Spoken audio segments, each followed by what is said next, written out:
TDP నేత సోమిరెడ్డి మాట్లాడుతున్నారు. Live ద్వారా చూద్దాం. KGF 3 సినిమా కనిపించింది. 14 హిటాచీలు 200 కెపాసిటీ హిటాచీలు, 14 heavy trucks, drilling machine, explosives, gelatin sticks, వైర్లు, అన్ని ఎక్స్ప్లోజివ్కి సంబంధించిన పౌడర్ మొత్తం రెడ్ హ్యాండెడ్గా చూపించాము. 3 days అయిపోయింది.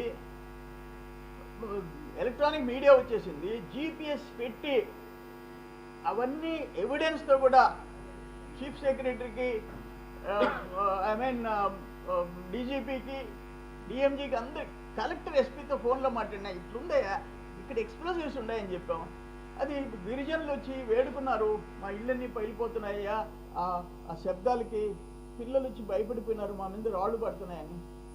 అంటే ఒక అడవి మాదిరిగా ఉండే అక్కడ ఒక ట్రక్లో, డ్రిల్లింగ్ ట్రక్లో డైరెక్ట్ స్టిక్స్ అన్నీ కలిపేసి దాంట్లో ఉంటే మేము రెడ్ హ్యాండెడ్గా చూపిస్తే, ఒక చిన్న పాతబడిన గోడౌన్లో చూపిస్తే ప్రాణాంతకమైన నాన్ బెయిలబుల్ సెక్షన్స్ ఒక టెర్రరిస్ట్కో, ఒక నక్సలైట్కో, ఒక గంజాయి బ్యాచ్కో దొరికితే ఏమైపోవాలా, ఒక ఫ్యాక్షనిస్ట్కి దొరికితే ఏమైపోవాలా?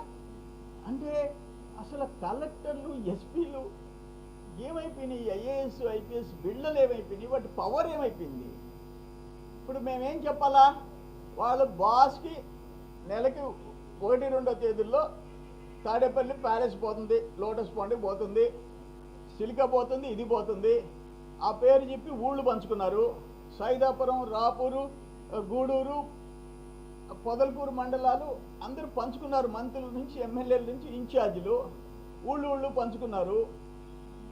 మీరు చూస్తూ ఉండరు. మైనింగ్ చట్టం అయ్యా, మైనింగ్ చట్టం ఒక లీజ్ లేకుండా, ఒక పర్మిట్ లేకుండా, ఒక ట్యాక్స్ కట్టకుండా ఇంత బరితిగింపు ఎప్పుడన్నా చూసామా? అందుకే దేశంలో అతిపెద్ద 3-4 భారీ స్కాములు ఉమ్మడి నెల్లూరు జిల్లాలో జరుగుతున్నాయి.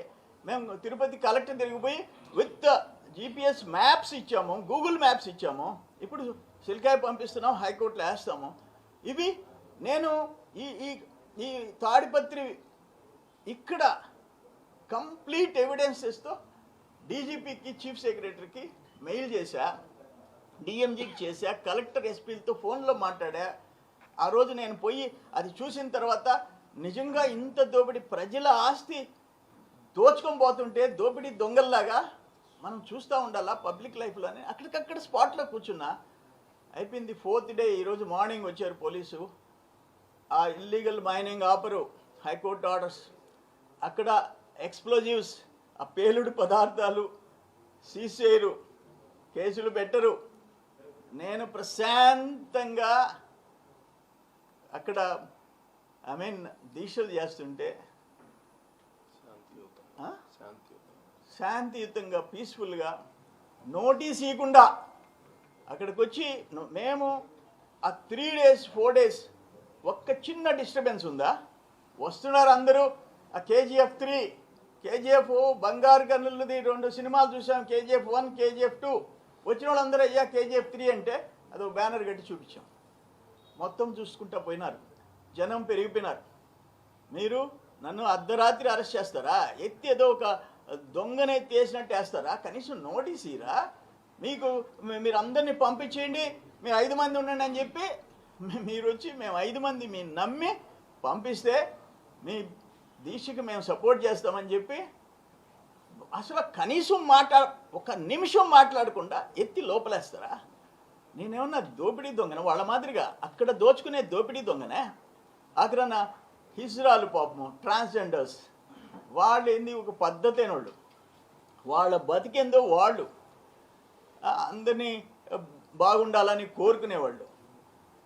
వాళ్ళని తీసుకొస్తారు బస్సు పెట్టుకొని. నేను ఆడ కూర్చున్నానని చెప్పకుండా వాళ్ళు వచ్చి నన్ను ఆశీర్వదించి, అయ్యా నువ్వని చెప్పి తెలీదు, ఈ తప్పు చేశామని చెప్పి దండం పెట్టేసి నన్ను నెత్తి మీద ఆశీర్వదించి, వాళ్ళ లీడర్స్ ఇద్దరు వచ్చి లోపలికి ఆశీర్వదించి బయటపోయినారు. మళ్ళీ పోలీసులు వచ్చి వాళ్ళని తీసుకొని వస్తారు, వెనక రౌడీలు వస్తారు, నా కారు అద్దం పగలగొడతారు. అంటే ఈ రాష్ట్రంలో మేము గాంధీకి చెప్తామని పోతే మా మీద 13 మంది మీద కేసు పెట్టారు. కరుణాకర్ భార్యకి ఆమె ఇల్లు వదిలిపెట్టించి బాండ్ ఇస్తామని రోడ్డు మీద నడిస్తే మా అందరి మీద కేసులు పెట్టారు. అమరావతి వాళ్ళతో రోడ్డు మీద నడిస్తే మా మీద కేసులు పెట్టారు. ప్రెస్ కాన్ఫరెన్స్లు పెడితే నాన్ బెయిలబుల్ పెట్టారు. ఇప్పుడు ఏం పెడతారో ఆ ఎక్స్ప్లోజివ్స్ కూడా మేమే దొంగతనం చేసి ఇప్పుడు ఎత్తేస్తారు. అడెవరు కాపలా మమ్మల్ని నెట్టేశారు బయటకి. చంద్రమోహన్ రెడ్డి ఎత్తుకోపోయినాడని చెప్తారు, నా మీదే పెడతారు. నేను అన్నిటికీ ప్రిపేర్. నేను ఒకటే మాట చెప్పా, వాళ్ళు వస్తారు, గొడవ జరిగిపోద్ది, అందుకని మిమ్మల్ని అరెస్ట్ చేయాలన్నారు. నేను ప్రాణాలు వదిలేసేదానికి సిద్ధం. ఇంత బహిరంగ దేవుడి భూములు, రెవెన్యూ భూములు, అసైన్డ్ ల్యాండ్స్, ఈ కంప్లీట్ ఏపీఐసి ల్యాండ్స్ కాదేది అనర్హత అన్నట్టు దోపిడీ చేస్తుంటే మేము ప్రజా జీవితంలో 40 years నుంచి ఉంటే ఇటువంటి పరిస్థితి ఎప్పుడన్నా చూసామా అంటున్నా. అందుకనే నేను ఒకటే చెప్తుండా, మేమందరం కూర్చున్నాం. ఇప్పుడు తెలుగుదేశం, జనసేన, సిపిఐ అందరం కూర్చున్నాం. మిగతా పార్టీలతో కూడా మాట్లాడతాం. ఇదేదో మా పార్టీకి నాకు సంబంధించిన విషయం కాదు.